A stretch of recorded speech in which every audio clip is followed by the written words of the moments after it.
Hey y'all, I got bored and it is currently 2 a.m. so I'm going to be a little quiet. But welcome back to the Hoop Hour. I got bored and I haven't uploaded in a few days, so figured I might as well record a podcast for you guys. Since I last talked with you, at you, more accurately, I don't talk with you unless you're one of my friends that watches this, because you guys do exist. Hello. But I don't want parasocial relationships to happen when I'm at like 1,000 subscribers. Which, by the way, thank you guys. I have been at 1,000 subs for like a little while now, but like it does still mean a good amount to me. I do still appreciate it because it's kind of weird to me. You know what? We'll open with a little bit of a. I can talk for a little while, you know. The entire show is me talking, but I'm gonna talk. Oh, also, sorry for the shitty webcam quality. I'm just testing out new hardware that I have, and this is the webcam that it comes with. So I'm trying this out. If it's really bad, I will never use this webcam again. But I'm taking a trip out of the country in a couple of months, so I wanted to just try this, see how it works. And if it works, great. And if it doesn't, well, fuck me, I guess, But yeah, 1,000 subs. It's a number that seems big. It is big. That's 1,000 people that have actively hit the subscribe button on my YouTube channel. And that means a lot because, like, 1,000 people is a lot of. Don't know if you guys are aware, but that's a lot of people. And I'm going to take my glasses off because I don't want you guys to see the reflection as much as you are. Hopefully this is better. But 1,000 subs. That's a lot. Like, if I try and visualize 1,000 people, that's I have a hard time visualizing that amount of people. I've played guitar, like I've played in bands in front of probably like 10,000, but that still was like once. So like this is consistently a big-ish audience, and I do appreciate that. I have a feeling that if there are any new viewers, they've already dropped off, but oh well. This episode is going to be mainly for like returning viewers, and it's going to be like 40 views. I already know it, but whatever. I'm going to have fun with this. So like when I have a hard time visualizing something, I just get really appreciative of it, and I am very appreciative of you guys because it gives me something to do. Like I have stuff I do outside of YouTube. Obviously, I don't upload nearly enough for me to be like, all I do is sit down and edit. All I do is sit down and record. Also, I don't edit, like, editing doesn't take me super long because I don't do a ton, like, recently I've been doing more. Like the Markel Fultz video, I think is one of the higher quality videos I've ever put out because in large part because of the editing. But a lot of that was just learning how to make that little VHS filter I put over it, and then, like finding highlights and recording and editing it all together. And shout out to Rudy St. Clair. I'm sure most of you guys know who that is. Also, if you're watching, hi Rudy, because he's my buddy. I've been friends with him for years at this point, and he gave me a bunch of presets that he uses to edit. And for those who don't know, he edits for Jacob, aka Rusty Buckets, and he's also edited for a lot of other big YouTubers in the past. So to get some of his presets was very handy because it speeds up the process expeditiously. And I don't know if you know this or not, but editing takes a long time, so anything that speeds up that process is something I very much appreciate. As far as I'll talk kind of about what I want to do with the channel as well. And then I'll actually talk some basketball stuff probably. Then maybe if I'm feeling spicy, I'll talk politics. But you can probably assume my politics just based on my Twitter account. But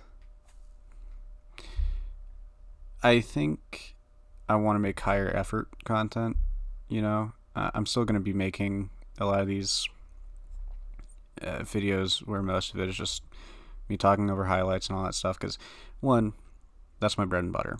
That's what I've done up until this point. That's what you guys are here for. And two, I want to upload as much as I can because I want to be able to get videos out so I can grow and make money off of this. And also, it's just fun. Money is not my main driving factor in this, but hey, if it happens, it happens. And now that I have monetization, I might as well try, you know. So, while those videos will still come, and it's not going anywhere anytime soon, I do want to throw in, you know, the occasional high effort, you know, video, something that might be 20 to 30 minutes instead of the normal, I normally do like 8 to 10 minute videos, because I've shortened down on the, like, time in between me talking, you know, which, by the way, I shouldn't gatekeep. If you want to do that, I use a program named TimeBolt. TimeBolt is an incredibly useful little guy that I plug in my video and it just chops it up and does my job for me, and then I can use it and edit it over it, you know, and that's an incredibly useful tool. So, not sponsored or anything, obviously. I'm not big enough to garner any sponsorships at this moment. Probably won't until 40k subs, maybe. But you know, that's the program I use for that.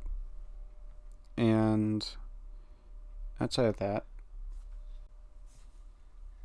I want to produce, as I said, some higher effort stuff, some stuff with more narrative through lines than sort of the rambly, just sit down, hit record, yap at y'all for 10-15 minutes, edit it down 8 to 10, and then put it out. I want to craft a narrative more.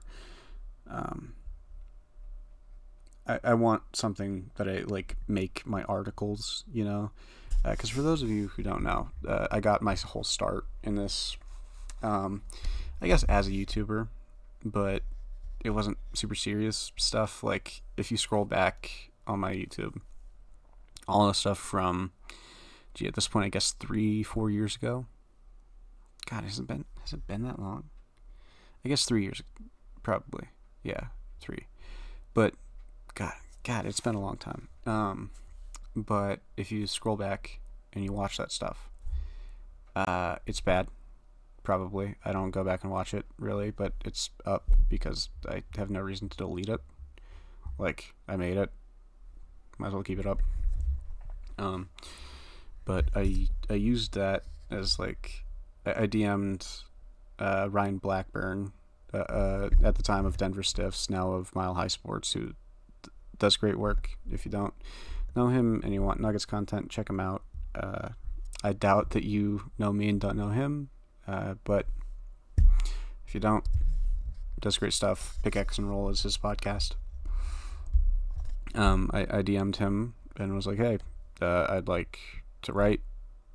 Here's my YouTube channel. And I sent him a couple of scripts I was working on. And then I parlayed that into an internship. And then I got paid. And then I was the lead writer for a while. And then SB Nation shut the doors on it during the championship season, which was really cool of them to do. I really appreciated being laid off in the middle of the season with no notice. But I wrote over 200 articles probably about the Nuggets during that time. So, like, a lot of my background and what I consider myself to be is a journalist. And I'm going to probably move back into that space soon. I'll update you guys as that goes. I won't stop doing this because I've learned through past experiences that journalism is a very fickle industry, and that this is probably more sustainable if I can make this actually somewhat big, you know? If I can make this actually somewhat manageable and doable.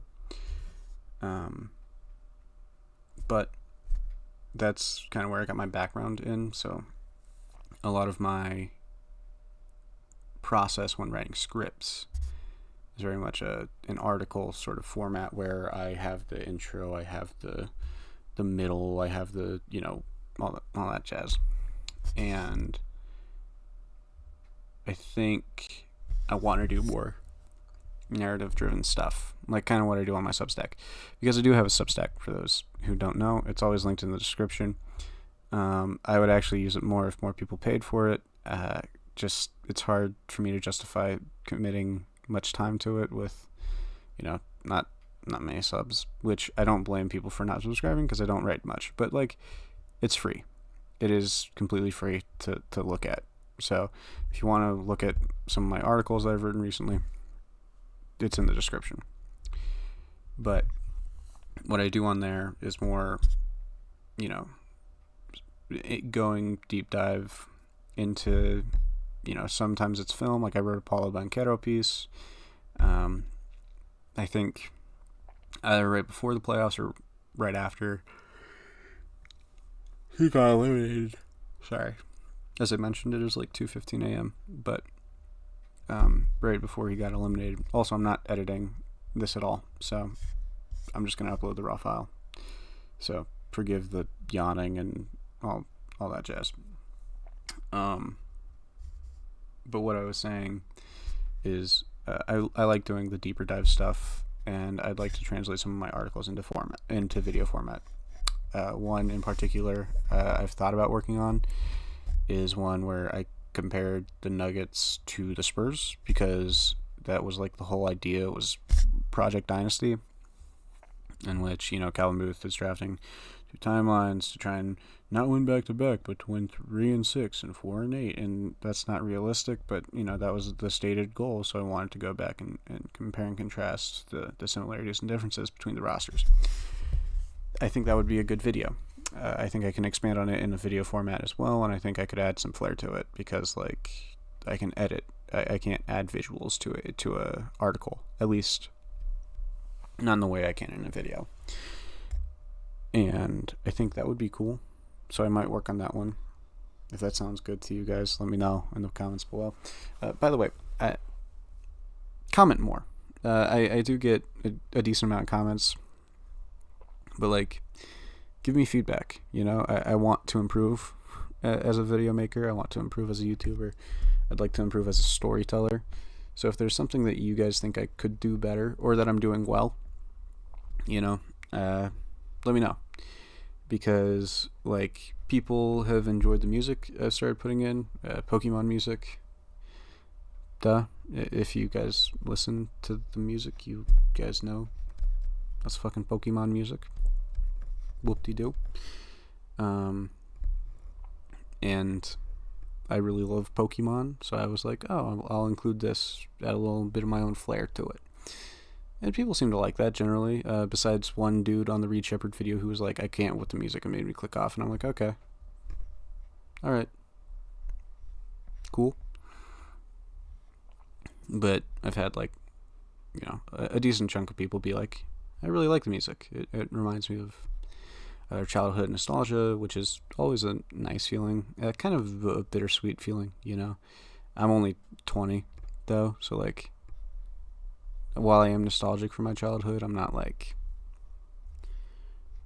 deep enough into my adulthood to be like, damn, those were the years, which I'm sure will happen at some point, but it just hasn't come yet. But, you know, it is what it is. And stuff like that, where if I add something new, or if I take something away that you guys liked, just let me know. I'd like to keep an open line of communication with you guys, at least until I get slightly bigger, because once you hit a certain point, it starts to become less viable to like talk to your community. But like, hey, for now I'm small enough to where I want to talk to you guys. You know, I want to. Also, would you guys be interested in a Discord server? Someone asked if I had one, but like, is that something anyone would be interested in? Because I assume like a couple people, but like, I don't want it to just be me and like 2 other dudes. Also, by the way, I use they them pronouns. I use dude and guy and man, like gender neutrally. I don't think I publicize that much outside of my Twitter, but for those not in the know, I use they them pronouns. I am non-binary. I do not identify as a man nor woman, but a third, far more sinister thing.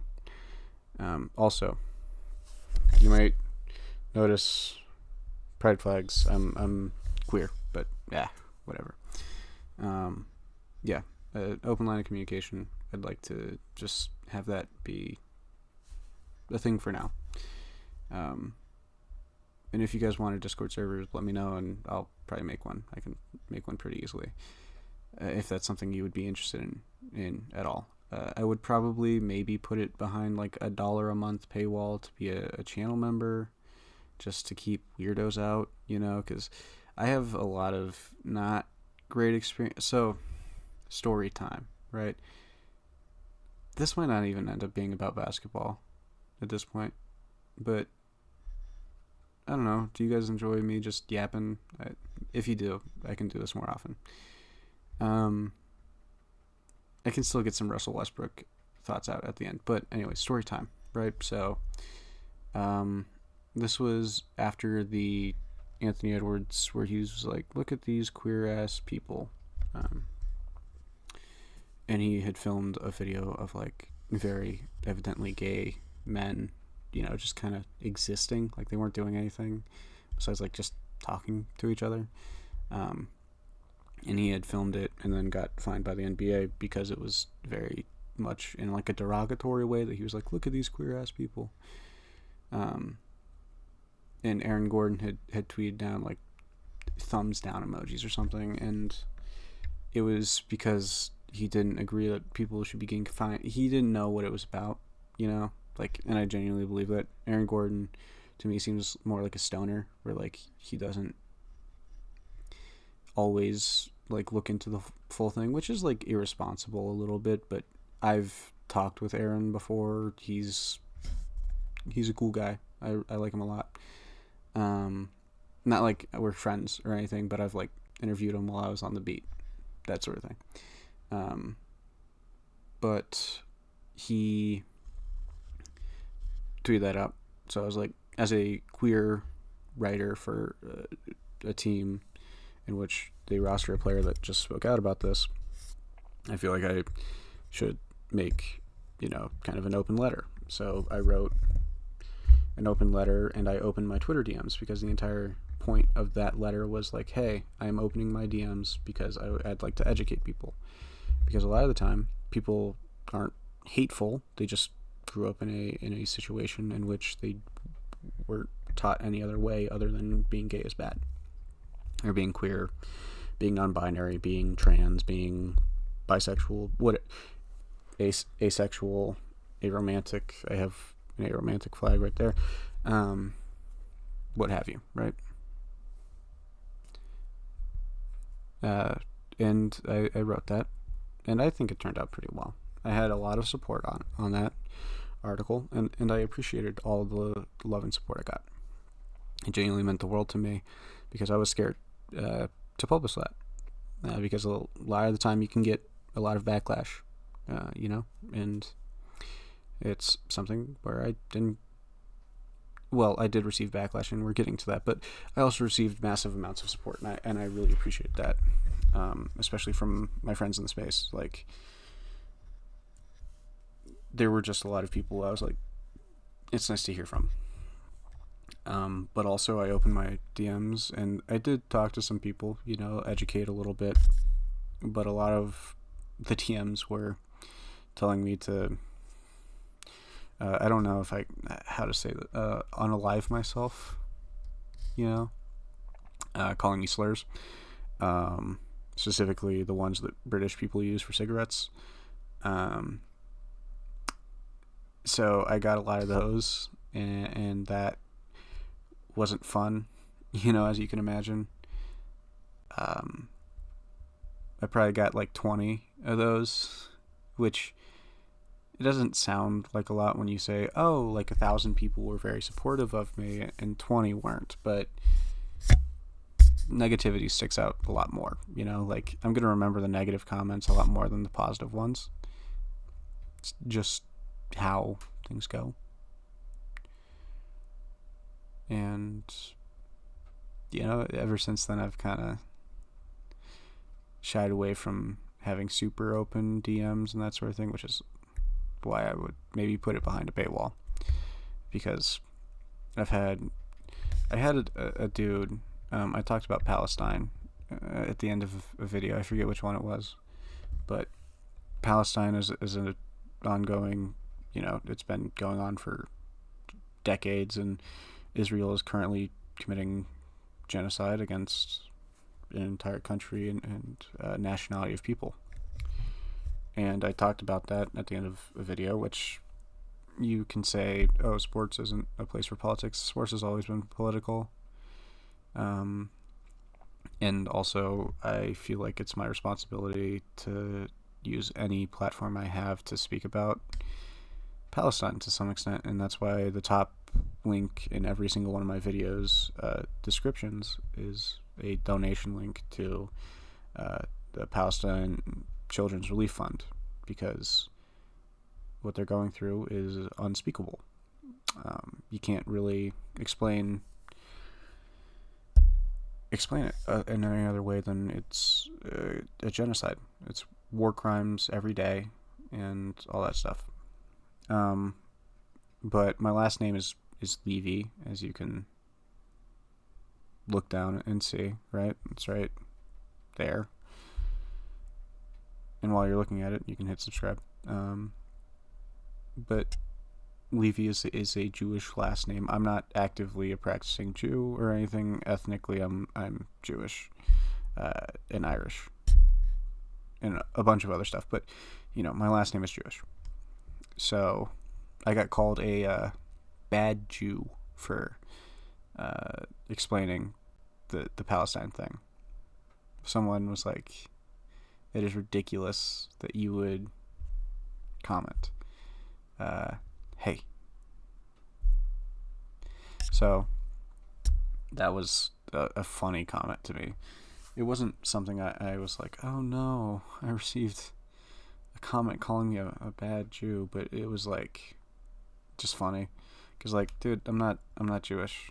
Like, I'm ethnically Jewish, but I'm not religiously practicing, and also there's a difference between Judaism and Zionism. I feel like that's probably not talked about enough. Is the fact that, like, not every, it's there's a difference. Anyway, so yeah, that's, yeah. Okay, quick Russell Westbrook thoughts, and then I'll head out because it's 2:30. But we'll talk. It'll be rough. It'll be exciting. It'll be fun. It'll probably be good at some points. It'll probably be bad at others. Russell Westbrook is a very volatile player. But I look forward to having him around. I do. Yeah. It should be fun. He should be a fun backup point guard. He should help the transition offense. Yeah, I feel like I talked about this some with Matt when he came on the pod, but yeah, this will be the episode. I hope you guys enjoyed, even if I didn't say much.